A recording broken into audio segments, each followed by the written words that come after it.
मुहूर्ते अभिजित प्रभो सर्वे नक्षत्र ताराध्या चक्रस्थ जन्म दक्षिणो। आपको एक बात बताऊं, ये भादों का महीना सबसे बढ़िया होता है। भादों का महीना क्यों बढ़िया है पता है? कि इसी में हमारे कन्हैया का अवतार हुआ भादों के महीना में अष्टमी को। तो कृष्ण पक्ष में तो कन्हैया का अवतार हुआ और भादों के महीने में ही आदि भादों के बाद जो अष्टमी आती है वो राधा जी का अवतार हुआ। बलराम जी का अवतार भी भादों में ही हुआ था, नवमी के दिन। और वामन भगवान का अवतार भी भादों में ही हुआ। और सुखदेव स्वामी जी ने ये राजा परीक्षित को ये कथा सुनाई थी, ये भादों के महीने में ही सुनाई थी।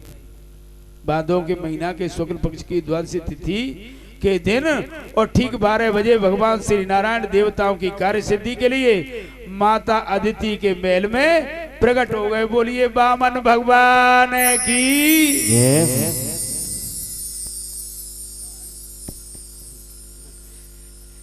इतनी सुंदर प्रभु वामन की झांकी, इतना सुंदर प्रभु वामन का मंगलमय स्वरूप, ऐसी बलिहारमयी प्यारमयी झांकी, छोटे छोटे चरण, छोटे छोटे हाथ, छोटा सा मुखारबंद, शंख जैसी ग्रीवा, एक मुट्ठी भर की जिनकी कमर है, 4 अंगुल का पेट है, मोती जैसे दांत हैं, टमाटर जैसी गाल है, बिंबा फल जैसे होठ हैं परमात्मा के, और बटुआ जैसा मुंह है।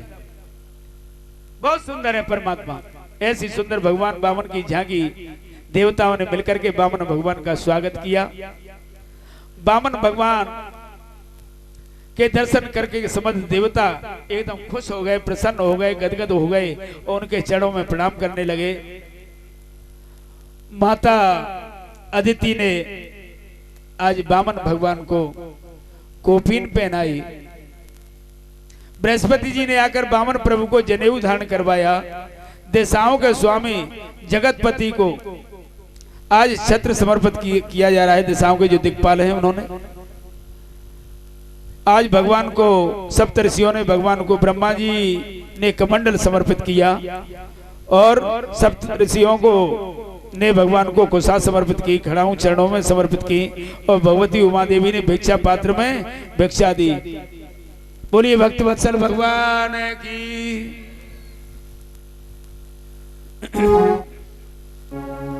मतुबारी जाकी चाल मेरो अदिति को लाल, मतुबारी जाकी चाल मेरो अदिति को लाल।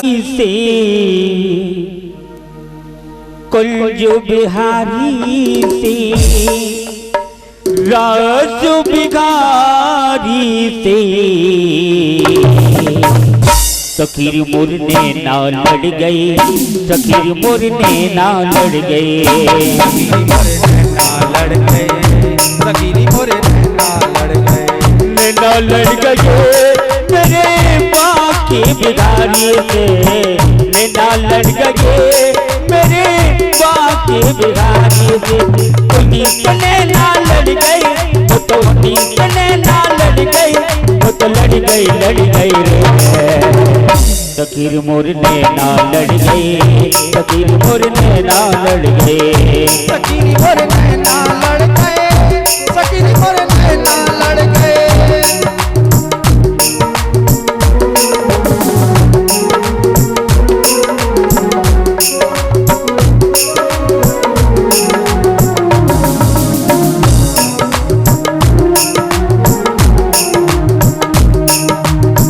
कभी देखी ऐसी वृंदावन, कभी देखी ऐसी वृंदावन, कभी देखी ऐसी वृंदावन।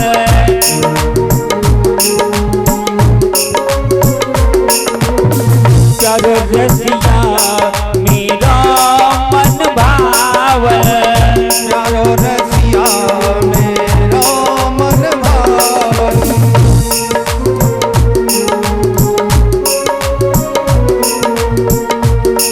वो तो मोर मुकुट पे अड़ गई, वो तो मोर मुकुट पे अड़ गई, वो तो अड़ गई रे। सखीर मोर नैना लड़ गए, सखीर मोर नैना लड़ गए, सखीरी मोर नैना लड़ गए, सखीरी मोर नैना लड़ गए।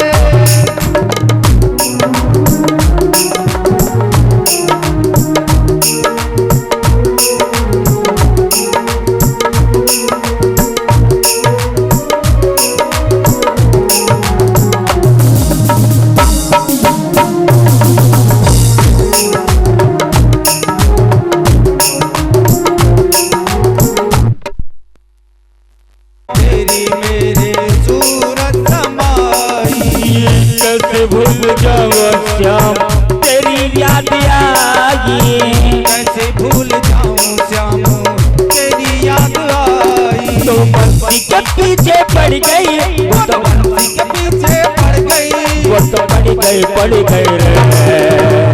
सखीर मोर नैना लड़ गए, सखीर मोर नैना लड़ गए, सखीरी मोर नैना लड़ गए, सखीरी मोर नैना लड़ गए। नैना लड़ गए मेरे दिल जो बिहारी से, नैना लड़ गए मेरे बाकी बिहारी से, उन्हीं से नैना लड़ गए, वो तो उन्हीं से नैना लड़ गए, वो तो लड़ गए सखीरी मोर नैना लड़ गए, सखीरी मोर नैना लड़ गए, सखीरी मोर नैना लड़ गए, सखीरी मोर नैना लड़ गए।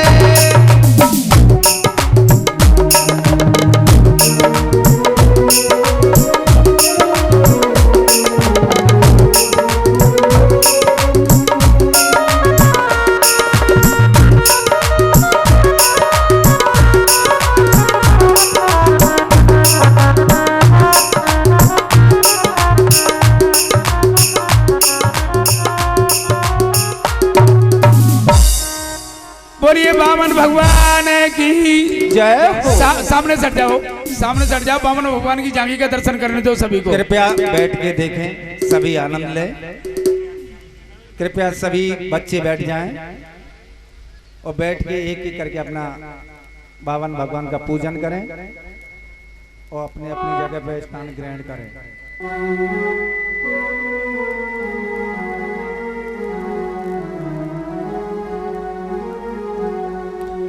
का कर ले सुधार, आज बामन खड़े तेरे द्वार,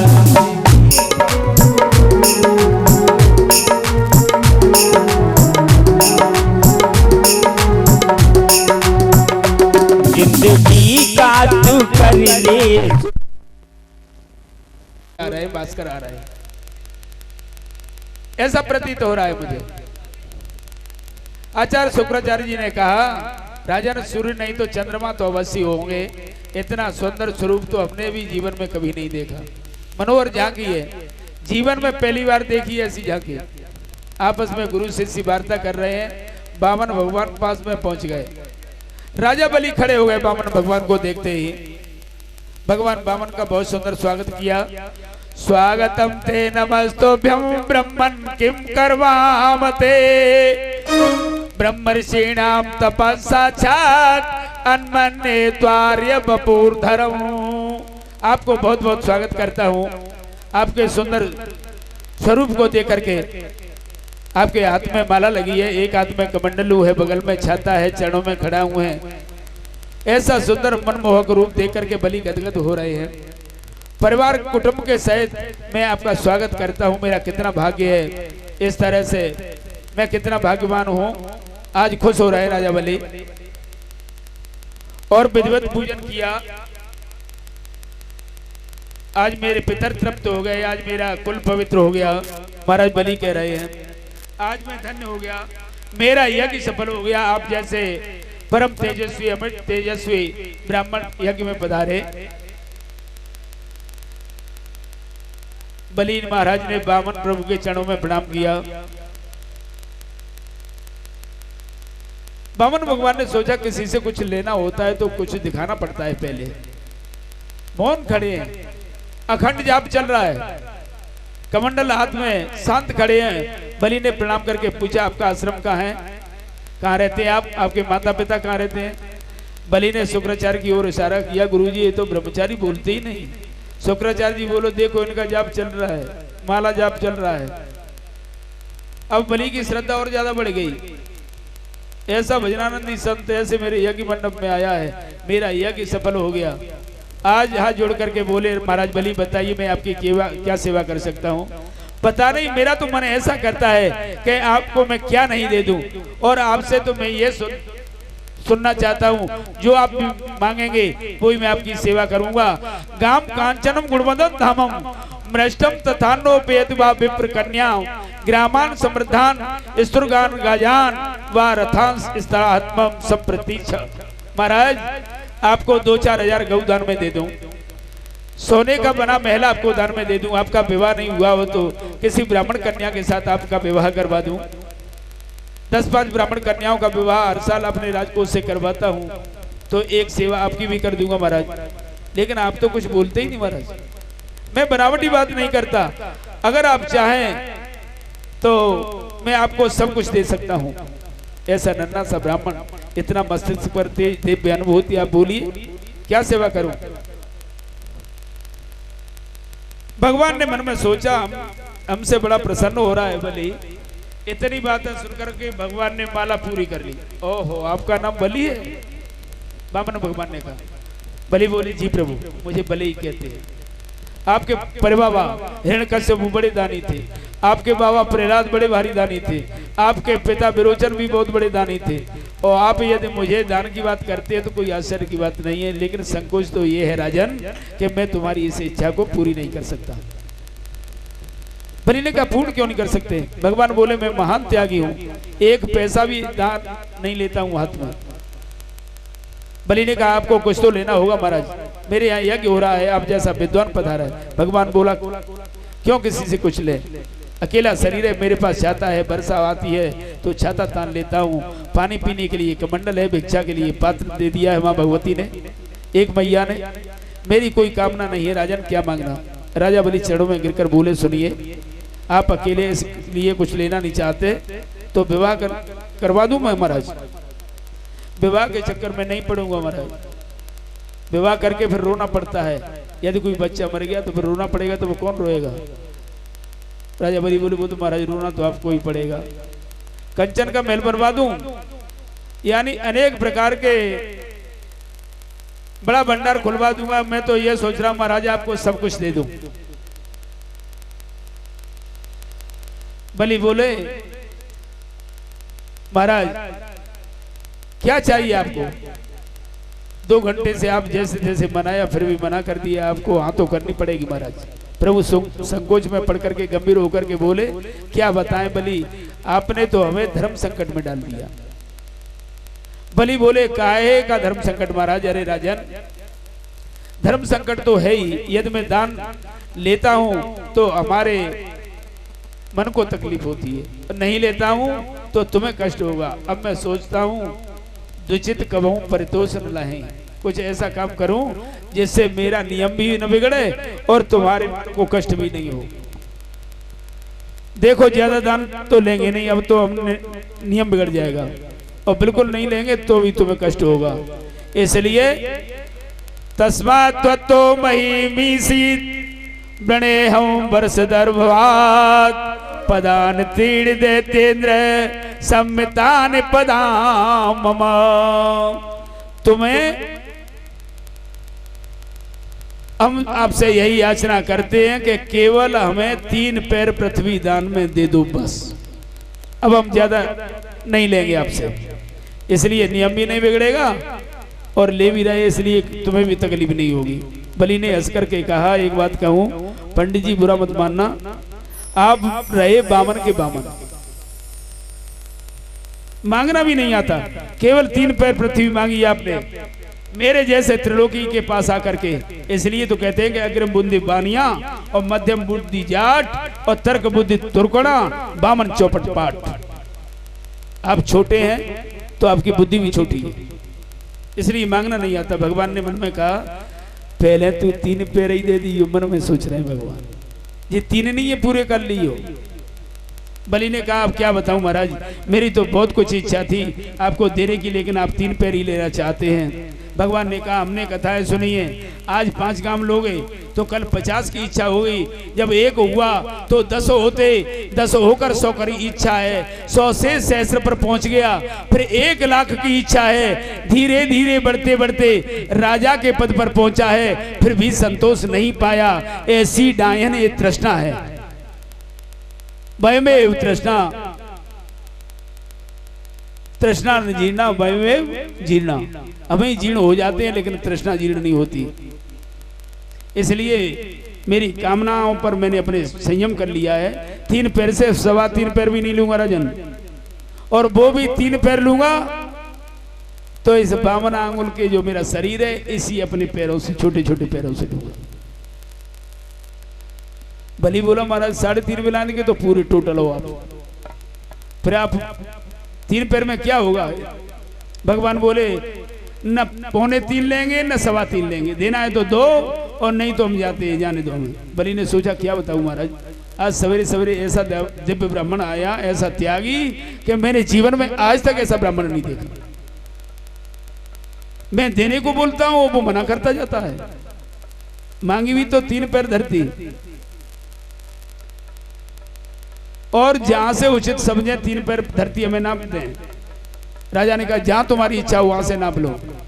भगवान ने कहा देना भी नहीं आता, ब्राह्मण को दान देते हैं तो पहले संकल्प लेते हैं, कमंडल में पानी लाओ, मेरे हाथ में जल छोड़ो, संकल्प बोलो कि ब्राह्मण रूपाय बामनाय इमाम 3 पदान पृथ्वी अहम संप्रदे, संकल्प करो। बलि बोले 3 पैर का क्या संकल्प करें महाराज, आप नाप लीजिए। नहीं बिना संकल्प के नहीं नापेंगे महाराज। अरे महाराज ये छोटे छोटे 3 पैरों का भी संकल्प करवा रहे हो, कोई लंबी चौड़ी बात होती तो संकल्प करता कि नहीं आप इतना ही दे दीजिए। अब संकल्प को लेकर के दोनों में थोड़ा बहुत विवाद चल रहा है। शुक्राचार्य जी ने मन में सोचा कि ये तो कुछ गड़बड़ दिखाई दे रहा है मुझे, बामन का बालक ये संकल्प को लेकर के इतना जोर पकड़ रहा है तो कुछ न कुछ गड़बड़ है। संकल्प का मतलब आप समझते हैं ना, पक्का रजिस्ट्रेशन।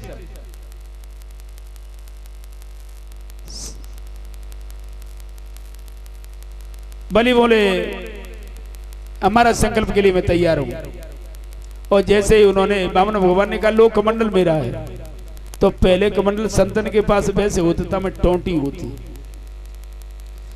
संकल्प के लिए जैसे ही इन्होंने कमंडल अपना दिया कर लो संकल्प करो। शुक्राचार्य जी महाराज इस भागवत में तो नहीं है, लेकिन शुक्राचार्य जी महाराज वह टोंटी में बैठ गए, देख रहे पूरा दृश्य, और बैठ गए क्योंकि जब जल ही नहीं इसमें से निकलेगा तो संकल्प कहां से होगा। बामन भगवान ने अपने जो कुशा का आसन बिछा हुआ था उस आसन में से एक कुशा निकाली और जैसे ही टोंटी में डाली, और जिस छिद्र में से शुक्राचार्य जी देख रहे थे एक आंख की गोविंदा नमो नमः हो गई। बोलिए भक्तवत्सल भगवान की। वैसे इन्होंने कहा था कि ये न बामन है न त्रेपन है, ये सब है रोशने साक्षात भगवान विष्णु रव्यया कश्यपादितेजार्तो देवानाम कार्य साधक। ये बेरोचन का पुत्र साक्षात बलि महाराज, ये साक्षात विष्णु है, देवताओं की कार्य सिद्धि के लिए ये बामन बन करके आए हैं। अदिति के गर्भ से इनका जन्म हुआ है।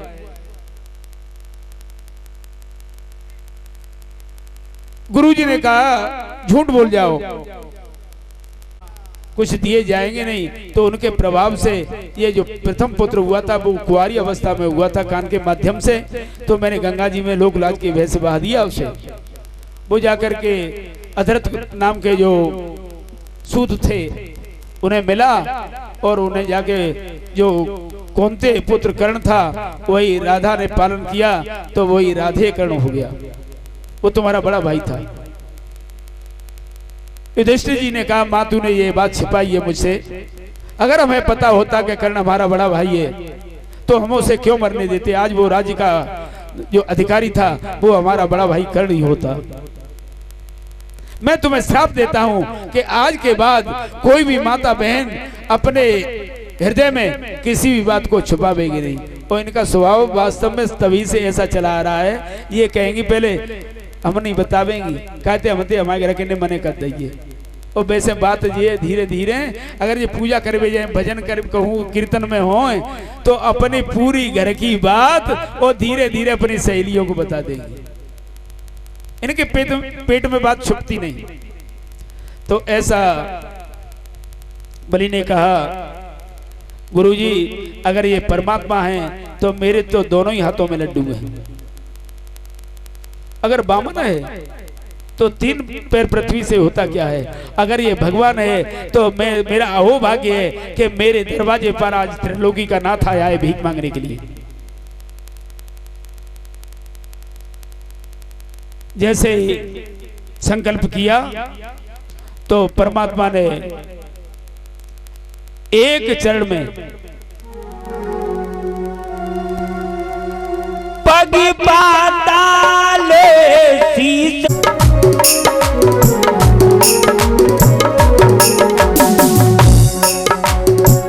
पग पाताले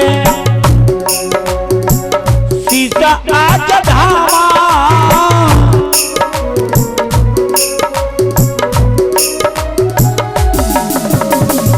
अपने लोग अग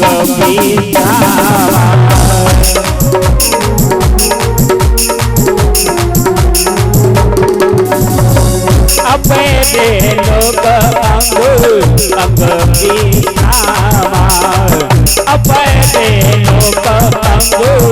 अपने लोग बोलिए भक्त परमात्मा ने नाप ली। उसी समय परमात्मा का जो पार करके परमात्मा का चरण ब्रह्मलोक में गया था, ब्रह्मा जी ने प्रभु के चरणों को धोकर के जल अपने कमंडलों में भर लिया था। श्रम जल बिंदु कमंडल राखो, भगवान के चरणों का जल ही वही गंगा जी बना है।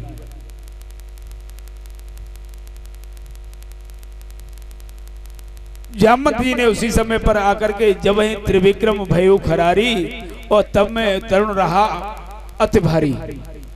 बलि बांधत प्रभु बाड़े सोतन बरन न जाए।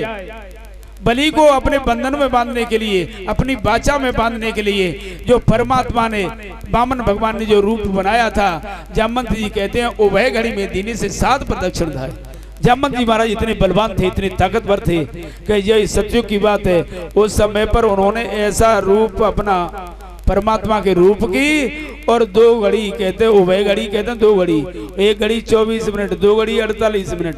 48 मिनट में उस वामन भगवान की पूरी 7 परिक्रमा कर दी थी जामवंत जी महाराज। इतनी ताकत थी। भगवान 2 चरणों से त्रिलोकी को नाप करके बलि के सामने आकर खड़े हो गए। क्यों त्रिलोकीनाथ जी बड़ा अभिमान करते थे कि जो चाहे जो मांग लो। तुमने 3 पैर धरती देने के लिए कहा था, मैंने 2 पैरों में त्रिलोकी को नाप लिया, बताओ तीसरा पैर कहां रखूं। जो व्यक्ति वचन करके उसको सत्य नहीं करता वो दंड का अधिकारी होता है। इसलिए प्रभु ने गरुड़ जी को आदेश दिया कि इसे पास में बांध के तैयार कर दो, खड़ा कर दो। गरुड़ जी ने बलि को बांध करके डाल दिया और कहा नरक में तुम्हें जाना पड़ेगा, राजा बलि बंधे पड़े। सज्जनों सुखदेव जी वर्णन करते हैं कैसा विचित्र दृश्य परीक्षित। भगवान ने कहा बताओ क्या करें, नरक में जाना पड़ेगा तुम्हें, क्योंकि तुमने 3 पैर धरती देने का संकल्प किया था। अब तीसरा बताओ कहां रखूं।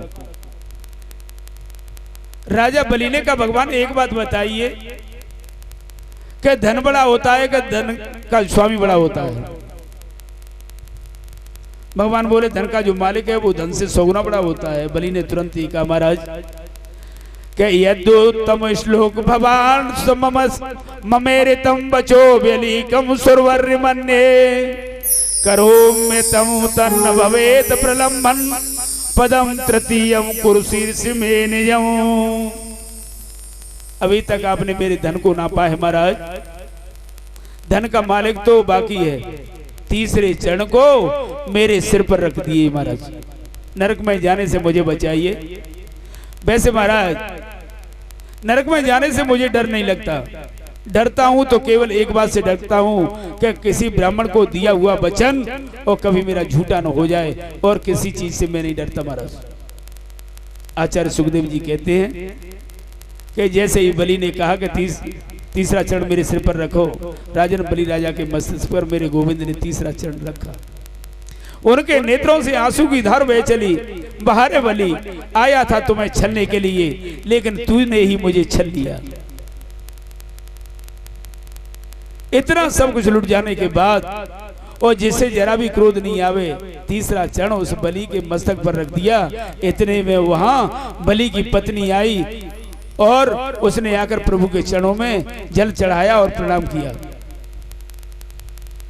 विंध्या बलि आई, हाथ जोड़कर बोली, भगवान ये पूरा संसार आपकी क्रीड़ा स्थली है, आपने मेरे पति से त्रिलोकी को छुड़ा लिया, बहुत अच्छा किया।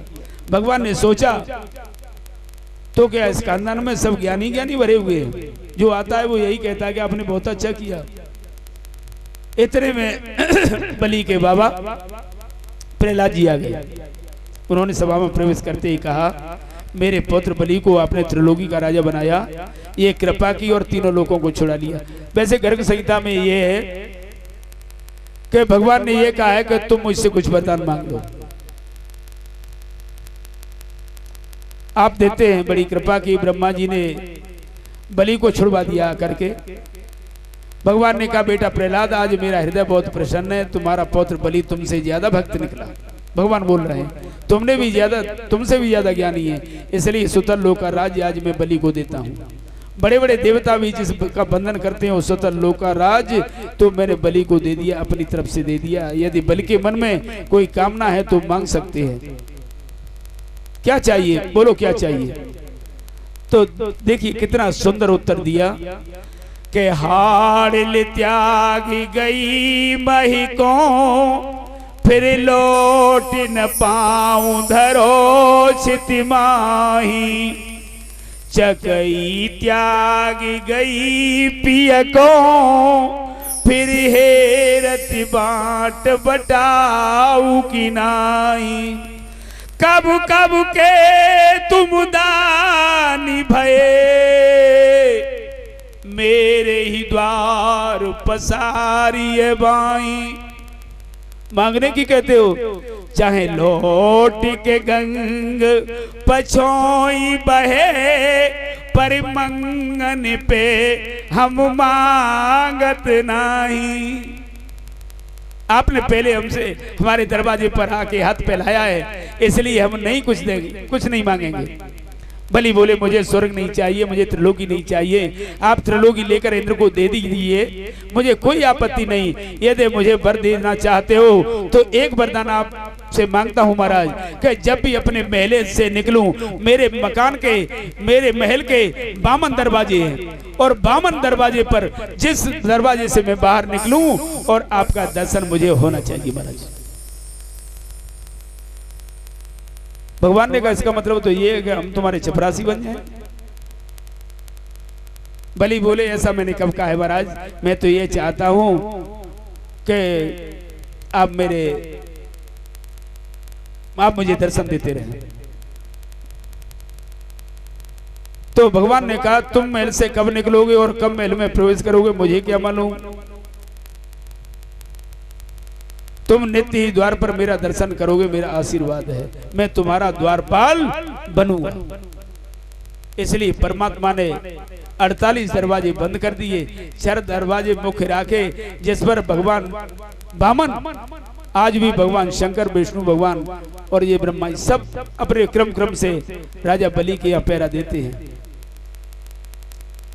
लक्ष्मी जी आई, नारायण रूप से भगवान चले गए बैकुंठ में।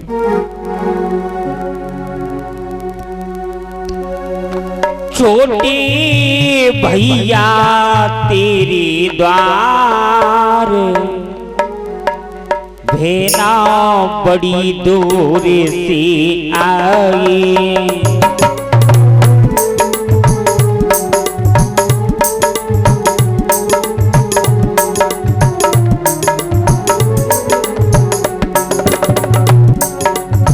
जैसे ही मां लक्ष्मी को मालूम पड़ा कि मेरे पति देव बलि की हम पहरा दे रहे हैं, तो मैया आई। आज रक्षाबंधन का त्योहार है, हाथ में रक्षा सूत्र लिए हुए हैं, और जैसे ही रक्षा सूत्र बांधा और कहने लगी, राजा बलि आज तो कुछ मुझसे मांग ले। तो मैया क्या कहती है, छोटे भैया तेरे द्वार भेना बड़ी दूरे से आई।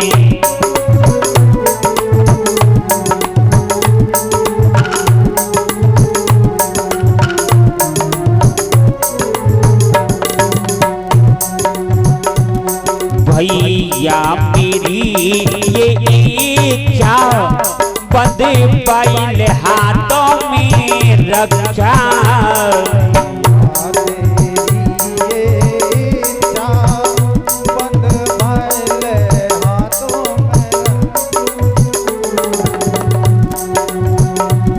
भैया मेरी ये इच्छा बंद पाइल हाथों में रक्षा। और तुझे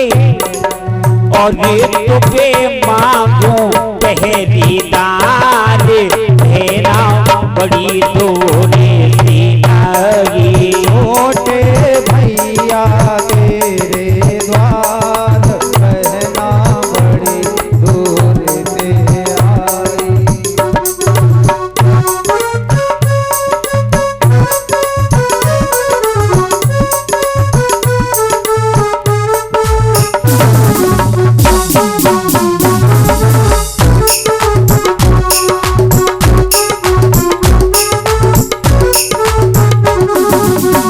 क्या कहती है,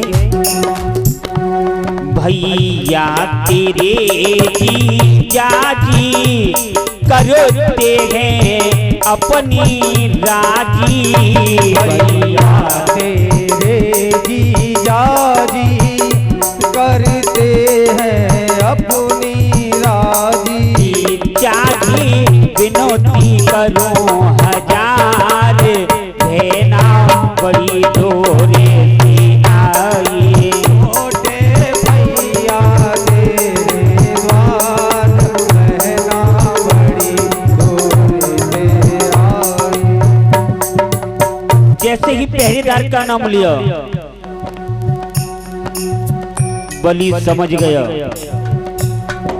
ये पहले तो ठगिया बहुत बड़ा, लेकिन अब की बार तो बहुत बड़ी ठगनी आई।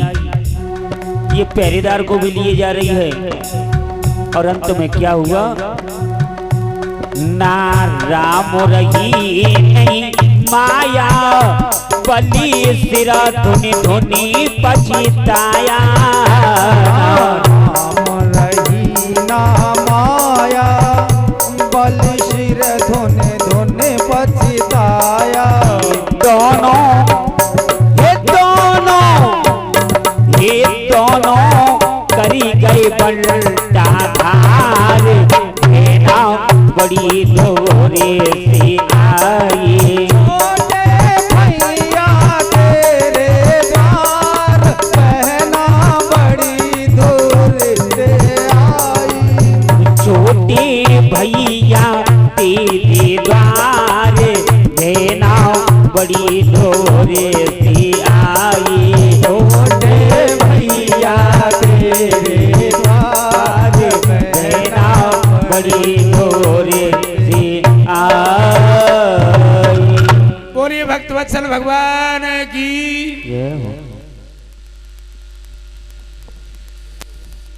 इस तरह से परमात्मा ने 52 अवतार धारण किया। एक भगवान की कथा आप सुन चुके हैं। बोलिए 52 भगवान की। आज भी पहरा दे रहे हैं त्रिलोकी के नाथ राजा बलि के यहाँ। और जो आगे मनवंतर आएगा उसमें यही राजा बलि अभी राजा सत्यव्रत की एक कामना पूर्ण करने के लिए परमात्मा ने मत्स्य रूप धारण किया, मत्स्य अवतार लिया, जिससे वेद एक राक्षस लेके जा रहा था। उससे रक्षा करने के लिए इन्होंने प्रलय का दर्शन चाहा, तो नाव में बैठ करके मत्स्य अवतार लिया। कमंडल में मछली आई और देखते देखते बड़ी हो गई। नहीं, इसमें गुजारा नहीं होगा, पानी में डालो, तालाब में डालो, समुद्र में डाला, फिर भी उसका आकार बढ़ता गया। तो ऐसा अवतार धारण किया परमात्मा ने, वेदों की रक्षा की, आकांक्षा पूर्ण करने के लिए प्रलय का दर्शन कराने लगी। 2 घड़ी तक प्रलय का महाराज सत्यव्रत को प्रलय का दर्शन कराया, भगवान ने मत्स्य अवतार धारण किया था। ऐसी कथा श्रीमद् भागवत पुराण में लिखी है बड़े अच्छे ढंग से। सुखदेव जी कहते हैं परीक्षित, भगवान के अवतार तो 24 हैं, लेकिन जो बंदनी अवतार हैं, मानव चरित्र जिनसे ज्यादा जुड़े हुए हैं, वो अवतार 2 हैं। राम कृष्ण 2 एक है, अंतर नहीं निमेश, इनके नयन गंभीर है, उनके चपल विशेष। इसलिए राघवेंद्र के नेत्रों में गंभीरता है, कृष्ण के नेत्रों में चपलता है। इसलिए परिषद दोनों में अंतर तो कुछ नहीं है, दोनों ही 16 कला से परिपूर्ण है। लेकिन मर्यादा पुरुषोत्तम ने अपने मर्यादा को ध्यान में रखते हुए 4 कलाएं अपनी दबा के रखी हैं, नहीं बाकी दोनों 16 कला से परिपूर्ण अवतार हैं। उनमें कोई अंतर कहना ये बड़ी हमारी कमी मानी जाएगी। राजा ने कहा मुझे आप राम कथा सुना है। सुखदेव जी बोले राजन, तुमने राम कथा विस्तार से ऋषियों से सुनी है, फिर भी संक्षेप में राम कथा मैं तुम्हें अवश्य सुनाऊंगा। भगवान श्री राघवेंद्र ने जिस पवित्र वंश में अवतार लिया उसे हम लोग कहते हैं सूर्यवंश। देखिए इसमें 1.5 अध्याय में राम कथा है श्रीमद् भागवत में, 1.5 अध्याय। 3 से 35 अध्याय में से 1.5 अध्याय में राम कथा कितनी कथा होगी? किसी ने पूछा कि इतनी संक्षेप में राम कथा सुखदेव जी को कहने की जरूरत क्या पड़ी? नहीं कहते तो चल जाता। भाई 1.5 अध्याय कोई अध्याय माना जाता है? 1.5-2 पन्ने की कथा। तो उन्होंने कहा हाँ जरूरी है। याज्ञवल्क्य जी से भरद्वाज जी ने पूछी थी कि महाराज मुझे राम कथा सुनाओ।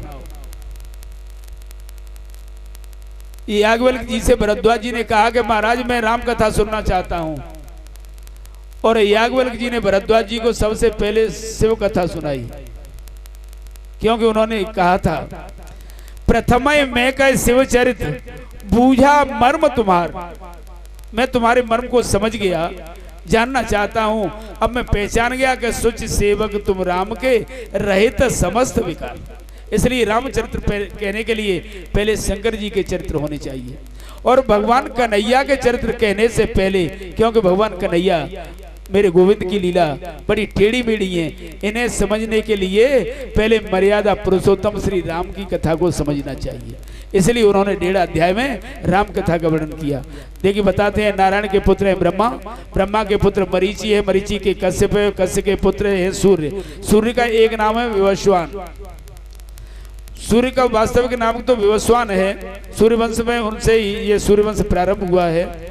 विवस्वान के द्वारा जो पुत्र उत्पन्न हुआ उसे हम कहते हैं वैवस्वत मनु। वैवस्वत मनु महाराज के पुत्र प्रद्युम्न हुए, जो शिवजी के आश्रम में चले गए थे गलती से, जहां स्त्री बन गए थे। और अंत में उन्होंने, क्योंकि वशिष्ठ जी ने इन्हें 1 महीना पुत्र और 1 महीना पुत्री, स्त्री 1 महीने पुरुष, इसलिए राज्य की उसको अव्यवस्था को देखते हुए इनको उन्होंने शरीर का परित्याग कर दिया। वैवस्वत मनु के मन में बड़ी भारी चिंता हुई। उनके 10 पुत्र थे, उनमें उनके एक पुत्र का नाम है सरयाती। वैवस्वत मनु के सरयाती नाम के जो पुत्र है उनके यहाँ एक परम सुंदरी कन्या ने जन्म लिया, उसका नाम है सुकन्या।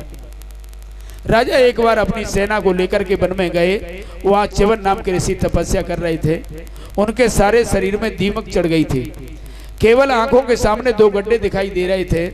सुकन्या ने कुतूहल बस उन्होंने देखा ये ज्योति कहां से आ रही है, और प्रकाश समझ के समझा कोई तितली की आंखें हैं, वहां से चमक आ रही, जुगनू की आंखें हैं। इसलिए कुतूहलवश चपलता बस एक तिनका लेकर के ऋषि की आंखों में चुबो दिया। च्यवन ऋषि क्रोधित हो गए सारी, उनसे आंखों से रक्त निकलने लगा। च्यवन ऋषि क्रोधित हो गए, सारी सेना भयभीत हो गई। ऋषि को प्रणाम करके क्षमा याचना की। च्यवन ऋषि तो अंधे हो गए थे। राजा को इच्छा न होते हुए भी अपनी पुत्री सुकन्या का पाणी ग्रहण च्यवन ऋषि के साथ करना पड़ा। बूढ़े थे। सुकन्या ने अपने पति की बहुत सेवा की।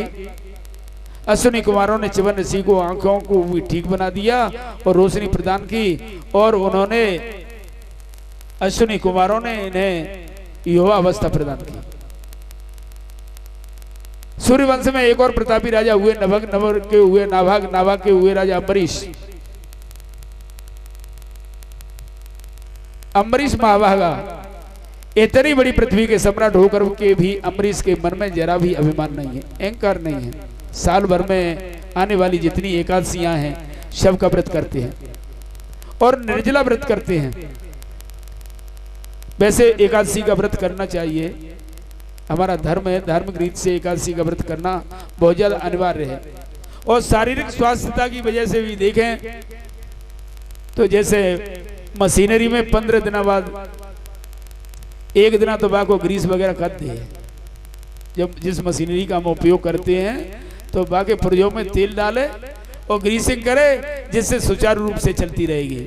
इस तरह से 15 दिन में एक दिन भूखा रहना चाहिए। महाराज अम्बरीश एकादशी व्रत करके दूसरे दिन संतों को भोजन कराते हैं। उनके आदेश से फिर स्वयं भोजन कर लेते हैं। एक बार महाराज अम्बरीश ने एकादशी व्रत रखा था। दूसरे दिन प्रातःकाल उनके यहाँ दुर्वासा ऋषि का आगमन। अम्बरीश तो गदगद हो गए, मेरे अहो भाग्य, मेरे घर में संत दुर्वासा पधारे। पत्नी सहित आए, उनके चरण पखाड़े और बोले, हे ऋषिवर, आप यहीं पर भोजन पाए। दुर्वासा जी बोले, हाँ, एकादशी का व्रत तो मैंने भी किया है, जरूर भोजन करूंगा। आप भोजन तैयार करिए, मैं स्नान करके आ रहा हूँ। अब संत दुर्वासा जी स्नान करने गए और संध्या बंदन पूजा अर्चना में उन्होंने बहुत समय लगा दिया। कभी कभी आपने देखा होगा एकादशियों में त्रयोदशी आ जाती है, द्वादशी के दिन। हमें उन्हें ध्यान रहो, पानी पीवे को हमने इंटरवेल ही ना करे पाओ। देखिए एकादशी के दिन, आज मेरे पास समय नहीं है, एकादशी के दिन आपको कुछ समय निकाल करके और आपको नारद पुराण से एकादशी की कथा सुनाऊंगा। ये राजा अम्बरीश की कथा है। इसमें आप सिर्फ इतना ही समझ लें कि एकादशी का व्रत करते थे। बाकी एकादशी क्या है, एकादशी 2 क्यों होती हैं, कहां से शुरू हुई, इसका मैं नारद पुराण से प्रसंग आपको एकादशी वाले दिन सुनाऊंगा 12 तारीख को। पूरी भक्त वत्सल भगवान की। अम्बरीश ने विप्रों से पूछा तो पता चला कि त्रयोदशी शुरू होने वाली है और द्वादशी में पूर्ण होना चाहिए। इसलिए संत को भोजन कराए बिना भोजन तो पा नहीं सकते, इसलिए चरणामृत पान करने ही वाले थे। तुरंत ही दुर्वासा ऋषि आ गए। जैसे ही चरणोदक लेना चाहते थे तभी तक दुर्वासा जी आ गए और कहा, बिना हमारी आज्ञा के तुमने जल पी लिया, कैसे पी लिया? राजा ने क्षमा मांगी, लेकिन दुर्वासा जी ने क्रोध में आकर के अपने सिर से एक जटा उखाड़ी, पृथ्वी पर पटका, उससे कृत्या नाम की राक्षसी पैदा हो गया। अम्बरीश महाराज को खाने के लिए दौड़ी। परमात्मा से यह सहन नहीं हुआ, विष्णु भगवान से। उन्होंने अपने सुदर्शन चक्र को प्रेरित किया। उससे तुरंत ही सुदर्शन चक्र ने उस कृत्या का सिर काट दिया और कृत्या का सिर काटने के बाद दुर्वासा जी के पीछे पड़ गया सुदर्शन चक्र। त्रिलोकी में भाग रहे यथा चक्र भय ऋषि दुर्वासा। आज सुदर्शन चक्र पीछे दौड़ रहा है दुर्वासा जी को घूमते घूमते त्रिलोकी में। और 1 साल बीत गई, काऊ बैठन कहा न ओही, और राखे को सके राम कर द्रोही। जो अपराध भक्त कर करई, राम रोष पावक सो जरई। ऐसा भक्त का अपराध किया। सुदर्शन चक्र पीछे पीछे जा रहा है। दुर्वासा जी बड़े भारी परेशान ब्रह्मा जी के पास गए, मैं नहीं बचा सकता। शंकर जी के पास गए, मैं नहीं बचा सकता। भगवान विष्णु के पास गए, उन्होंने कहा भक्त का अपराध किया है तूने, मैं नहीं बचा सकता, उन्हीं भक्त के पास जाओ। दुर्वासा जी दौड़ करके राजा के चरणों में गिरने लगे। राजा ने उठा करके उन्हें गोदी में ले लिया और स्वयं उनके चरणों में गिर पड़े महाराज अम्बरीश दुर्वासा जी के में, और कहा क्यों आप ऐसा करते हैं, हम तो संतों की चरण की धूल ही हैं। संत बोले राजन कैसे भी दिव्य सुदर्शन चक्र से हमारी रक्षा करो। राजा ने हाथ जोड़कर कहा यदि मैंने भगवान और संतों में कोई अंतर नहीं समझा तो सुदर्शन चक्र जी आप शांत होकर के लौटकर चले जाओ। सुदर्शन जी तुरंत लौटकर चले गए। एक बात और ध्यान रखना, यहां तो संक्षेप में इतनी कथा कहूंगा मैं। राजा अम्बरीश ने हाथ जोड़ करके क्षमा मांगते हुए कहा आप मेरे कारण इतना कष्ट उठाना पड़ा, पधारिए भोजन करिए। दुर्वासा जी के नेत्र सजल हो गए। अहो अनंत दासा नाम मैं तुम दृष्ट पद्य में कृतागसोपि यद राजन मंगलानि समीहसे। अनंत भगवान के प्रेमियों का महत्व मैंने आज जान लिया है।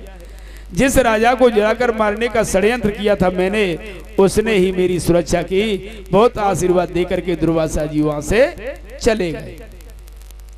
और महाराज ये सुदर्शन चक्र जब तक राजा अम्बरीश अयोध्या के शासक रहे तब तक पूरी अयोध्या नगरी का राजा अम्बरीश की सेवा करता, ये सुदर्शन चक्र पहरा देता है महाराज। ऐसे राजा अम्बरीश हुए इस सूर्यवंश में। सूर्यवंश के प्रतापी राजाओं में परम यशस्वी यवनासुर राजा हुए।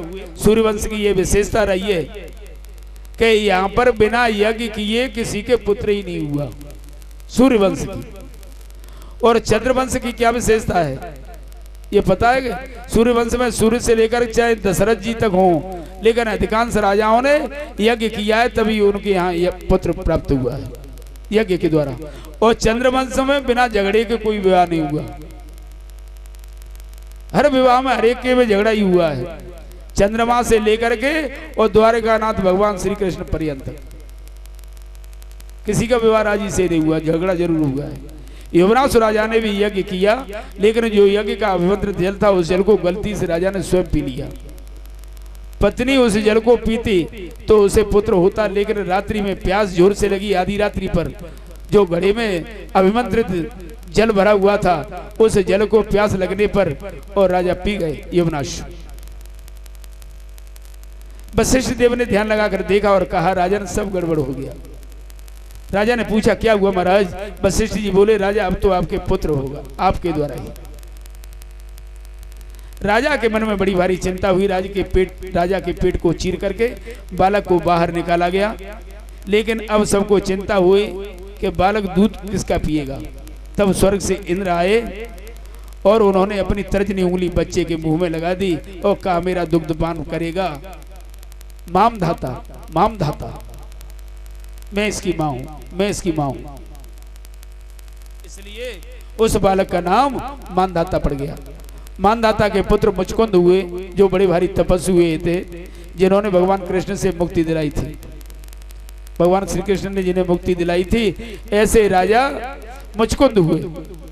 इन्हीं मानधाता महाराज के वंश में आगे जाकर के त्रिवंदन हुए। त्रिवंदन के त्रिशंकु हुए। महाराज हरिश्चंद्र हुए त्रिशंकु के, जिन्होंने सत्य पालन के लिए अपने सर्वस्व का बलिदान कर दिया। इस वंश में आगे चल करके एक परम विचित्र राजा हुए बाहुक। बड़ी रानी के यज्ञ द्वारा अभिमंत्रित चरु खिलाया गया, घर में बालक आ गया, लेकिन अन्य रानियों ने ईर्ष्यावश बड़ी रानी को जहर दे दिया और गर्भ के सहित विनाश करने के लिए इस बालक का। लेकिन गुरुदेव वशिष्ठ जी ने अपने मंत्र शक्ति से गर्भ में बालक को मरने नहीं दिया, बल्कि बालक ने जब जन्म लिया तो जहर उसके सिर पर आया था। इसलिए इस पुत्र का नाम सगर हुआ। घर कहते हैं जहर को, और जहर के साथ जो बालक पैदा हो उसका नाम है सगर। सगर के दो पत्नियां हैं महाराज, एक सुमति दूसरी केसनी। केसनी के असमंजस हुए और सुमति के एक मांसपिंड हुआ। क्रोध के बस राजा ने उसके 60,000 टुकड़े कर दिए, अभिमंत्रित करके सभी जिंदे हो गए और 60,000 बालक हो गए। सगर राजा ने अश्वमेध यज्ञ किया। यज्ञ का घोड़ा इंद्र चुरा करके ले गया। इंद्र ने वो घोड़ा कपिल देव के आश्रम में जाके बांध दिया और वहां से अंतर्ध्यान हो गए। सगर के पुत्रों ने जमीन को इतना खोदा कि सागर बन गया, जिससे नाम पहले समुद्र था, लेकिन सगर के पुत्रों ने इसे खोद करके सागर बना दिया, चौड़ा बना दिया।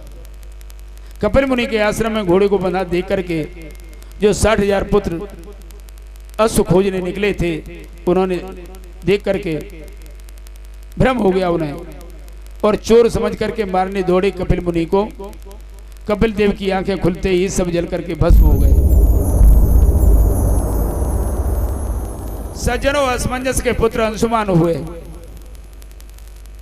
इनके पुत्र हैं असमंजस। असमंजस के पुत्र अंशुमान हुए। तपस्या करके कपिल देव को प्रसन्न किया तो कपिल देव ने कहा कि यदि उस गंगा का जल ने स्पर्श हो जाए जो वामन भगवान के चरणों से प्रकट हुई है गंगा जी, उसका अगर जल स्पर्श हो जाए तो इनकी मुक्ति हो जाएगी। अंशुमान ने ब्रह्मलोक से गंगा जी को उतार के लाने के लिए बहुत उपाय किए, परंतु गंगा जी का दर्शन उन्हें नहीं हुआ। बाद में उनके पुत्र दिलीप हुए। दिलीप ने भारी प्रयास किया, गंगा जी को न ला सके। उनके पश्चात उनके पुत्र भगीरथ ने तपस्या से प्रसन्न होकर के मां गंगा ने 2-3 शर्तें उनसे रखी। भगीरथ से गंगा जी ब्रह्मा की कमंडल से निकल करके पहले ध्रुवलोक में आई, फिर सप्तऋषि मंडल में आई, वहां से शिव जी की जटा में पधारी, फिर सुमेरु पर्वत पर आई, फिर हिमालय पर आई। हिमालय से निकल करके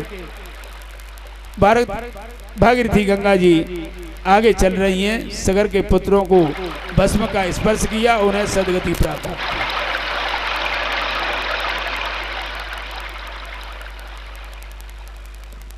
महापराक्रमी भगत भगीरथ के वंश में राजा खटवांग हुए। अब हम व्यंगावलोकन कर रहे हैं महाराज, ध्यान से सुनते जाना। नाम सुन लो बस केवल के कौन कौन से राजा हुए। कथा तो बड़ी विस्तार से 6 महीने में पूरी होगी, इसलिए भगवान को लाना है अभी आध घंटे में ही, 15 मिनट में ही। महाराज महापराक्रमी भगीरथ के वंश में राजा खटवांग हुए। खटवांग के फिर दीर्घबाहु हुए और दीर्घबाहु के रघु हुए, रघु के अज हुए और सूर्यवंश उसी समय से रघुवंश, सूर्यवंश रघुवंश में बदल गया। और राजा रघु के पुत्र हुए अज, और अज के हुए महाराज दशरथ, परम तेजस्वी परम पराक्रमी। वे अयोध्या में राज्य करते हैं।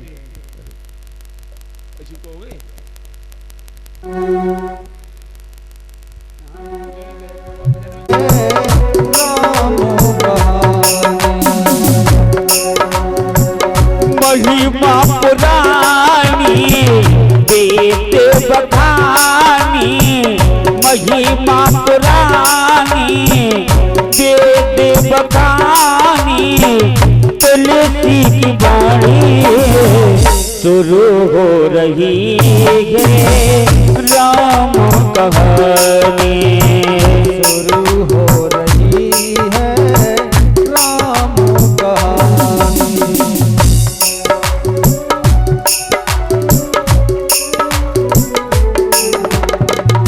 जग का करता और धरता है,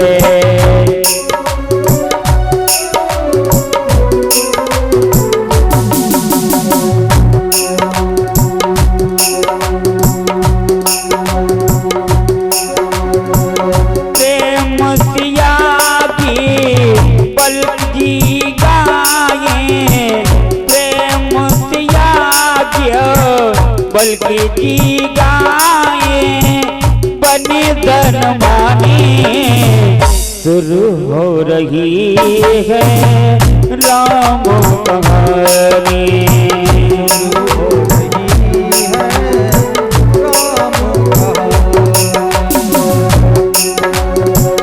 अधर्म राज का अंत हुआ है,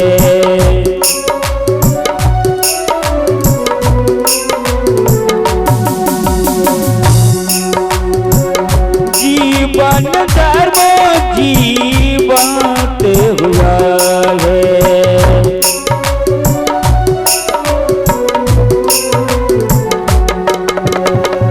अब तुम राजा राम सुहागे, अब तुम राजा राम सुहागे, सीता महारानी शुरू हो रही है राम कहानी।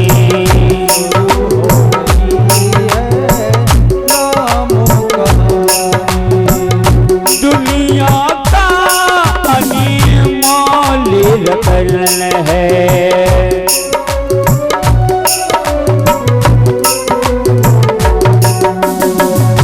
दुनिया का अनमोल रतन है।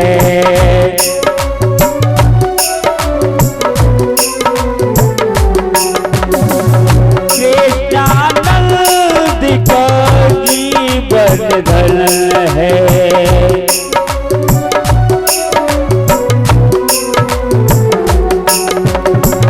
पार्वती को शिव जी सुनाए, पार्वती को शिव जी सुनाए, पर भक्तवाणी शुरू हो रही है राम कहानी, शुरू हो रही है राम कहानी।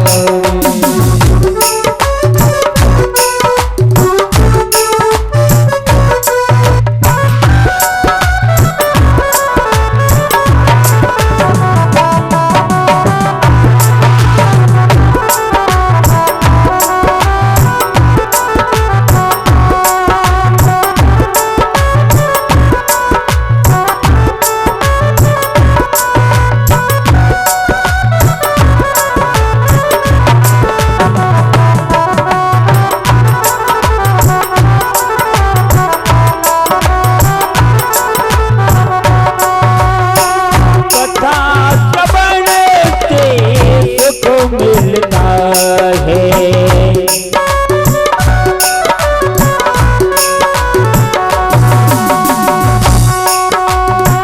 कथा श्रवण से सुख मिलता है, काग बसंडी ये नित गाए, काग बसंडी ये नित गाए, सब गुण खानी शुरू हो रही है प्रेम कहानी, शुरू हो रही है राम कहानी, शुरू हो रही है राम कहानी, शुरू हो रही है राम कहानी, शुरू हो रही है।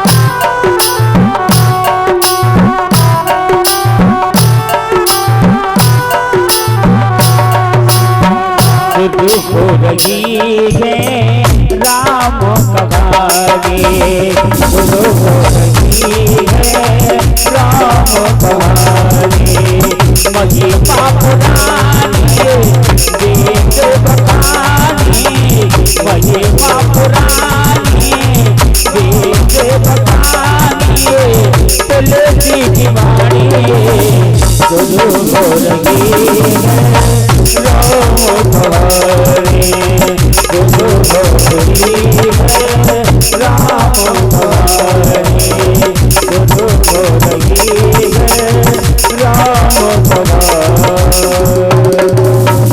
बोलिए भक्त वत्सल भगवान की, बोलिए राजा।